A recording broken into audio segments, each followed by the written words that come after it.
What trait do you most resent your parents for passing on to you? Part 1. My mother has a square face. My father has a big head.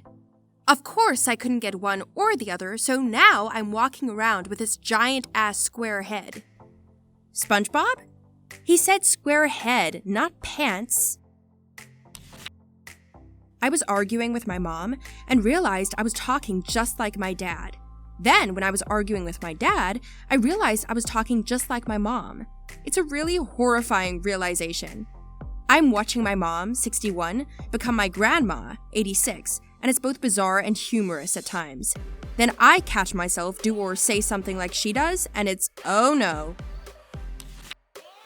Male pattern baldness, with hair loss starting at 20 years old. Curse my genes. I've been bald 20 years. Free advice? Own it. Fight the fight until it's time to give up. Then shave or clip it close. Don't refer to it. Don't make lame jokes about yourself. And don't hide under a hat for the next 45 years. Own it. No one cares that you are bald but you. It'll be okay. Really sweaty hands. Combine really sweaty hands with being more than averagely social. Shaking hands is naturally the first thing I do when I meet someone new, so they usually get the impression that I peed on my hands or I'm one very sweaty bastard. It's hard because personal relationships involve a lot of touching, and you can't build them if they assume you're sweaty everywhere. Also, sweaty hands are disgustingly soft, so it's just a weird feeling to other people. Squishy, warm, and wet. The devil's triad when it comes to things, not vaginas. All of my grandparents and their parents had severe dementia as they grew old. This is honestly one of my worst fears. One of my grandparents had this, but my grandma was fine, so hopefully it turns out okay.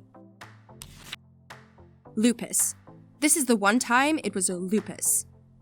Same here, lupus nephritis. It's horrifying. I had so many people quote house on me after I got my diagnosis. Thankfully, my lupus has been very generous and staying in remission. I hope yours is under control, Reddit stranger. Moles. Moles everywhere. Holy moly. It's probably not such a big deal. I doubt most people notice. Don't make a mountain out of it, is what I'm saying. We always do more than we should, not because we're overachievers, but because we're insecure. I really want that translated into Latin so I can use it as a family motto. Body hair. Gosh, it's everywhere. You know that old dilemma? I look even hairier because I'm very pale, and I'm pale because I'm embarrassed of my hairiness. Also, short-sightedness. Body hair. Gosh, it's everywhere. I can sympathize with this. I look like a carpet wrapped around a mannequin with my shirt off. Thanks for the gorilla jeans, Dad. You and Dad should rub your bodies together and produce electricity. An explosive temper. You'd never guess by speaking to me that I have rage issues. I've worked really hard to not be like my dad. I don't let much get to me and try to live a mostly carefree life. If something sets me off, though, it's terrifying to see that person come out. It used to just be when I drank. I slowly see it more and more. It scares me sometimes. I'm in the same boat. I work genuinely hard to keep it under control, but sometimes it comes up at inopportune times. I now take my anger out online. Allergies. Could they have kept it to themselves? Also, they made the conscious decision not to pass this trait on to either of my siblings. Just me. Thanks, Mom and Dad. Blatant favoritism. Shocking. Anxiety. Anxiety from my mom, depression from my dad. Migraines from my mom, frequent tension headaches from my dad. Lack of empathy from my mom, and mild autism from my dad. At least I also inherited my mom's math and my dad's writing abilities, or else I'd be quite the mess of a human being. My dad's unibrow. I'm female. Frida Kahlo rocked the unibrow. Being instinctively argumentative. Thanks, Mom. Yep, my mom too. And not just argumentative, but nasty. Whenever I spit out some awful thing at my husband, I instantly regret it.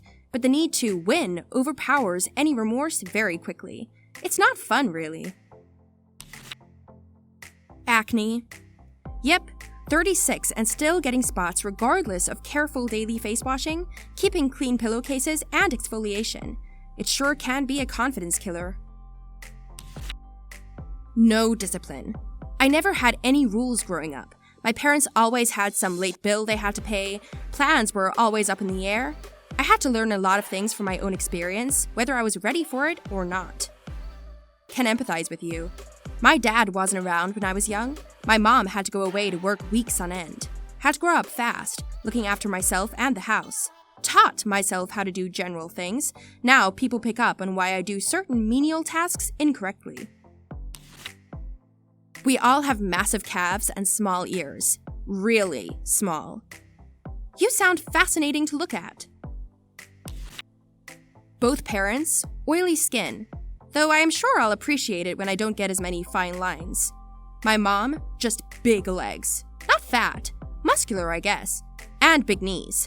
My SO calls them rugby players' legs. My dad, my preference to just sit and listen or absorb, which makes me come across as sullen. I had oily face, then I started washing with baby oil, and within the month, my oiliness was gone. You should try it. I usually rinse off the baby oil with a face wash. Bald head, hair everywhere else. I remember reading about a correlation between those two things. High testosterone increases body hair levels, but also makes male pattern baldness more likely. As a bald-headed hairy man, I sympathize with you. But on the bright side, the bald guy with a beard look is very popular these days. Well, the asthma's not great. Out of all the things to pass on, they choose the inability to breathe. Asthma, because if you have to be bad at something, why not breathing? Life. It's the death bit I'm unhappy about. Would have been quite happy about inheriting the life bit. Not keen on the falling apart for most of my life until something gives out completely part.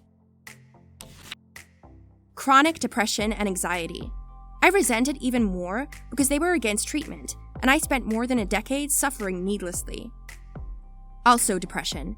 My parents weren't necessarily against treatment, it's just that they didn't think I was depressed, despite, well, everything. Had a breakdown last year, and I'm slowly building myself back up. Mom comes to visit.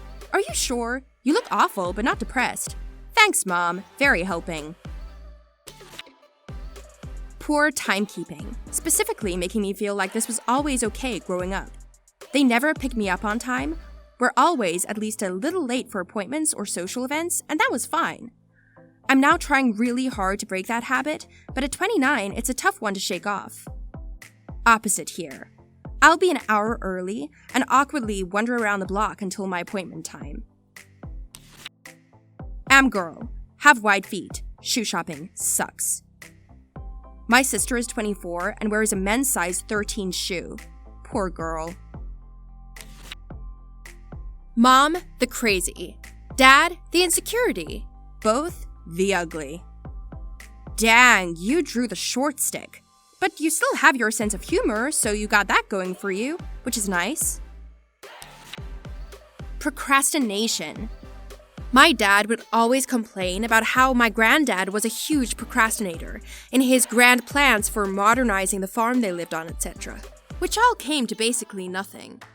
I noticed my dad has the same issues with his grand plans for retirement, and now here I am, in work, on Reddit. Chronic procrastination can result from the difficulty in planning and execution, which accompanies ADD or ADHD. I say this because there's a decent comorbidity between bipolar disorder and ADD or ADHD. Alcoholism. Susceptibility to addiction here, mostly alcoholics in my family. Being short. Haha. I hate how all my uncles are like 5'10", and in like the shortest male, 5'6". Neat nuts. Our parents passed it on. Everything has to be neat, clean, and in order around the house. Even shirts in the closet are hung by size and color. Neat nuts. For a second, I thought your parents had taught you the sacred art of manscaping.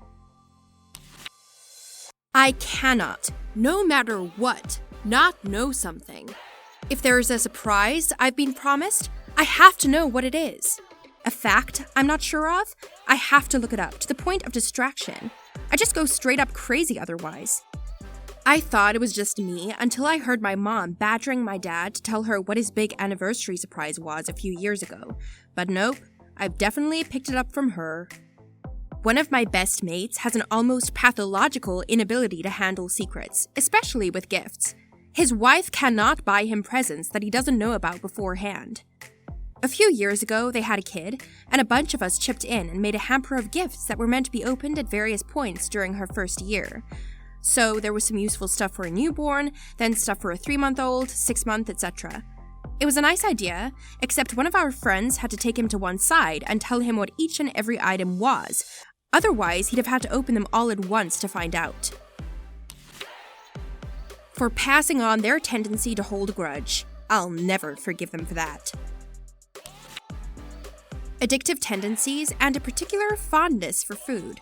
Not in the best shape. Turn that addiction on its head and make it work for you. Get addicted to exercise. I know it sounds ridiculous, but it can be done. Taken me 4 years, but my control with food is better than ever. My dad's irrational anger and temper. I hate it. It's very hard to control. What makes it worse is I realize how childish and ridiculous it looks, having grown up dealing with my dad's anger. Oh yeah, me too, accompanied with too high pride.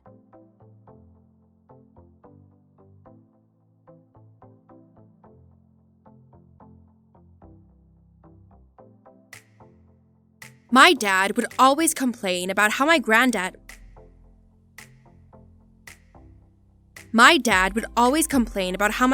was a huge procrastinator.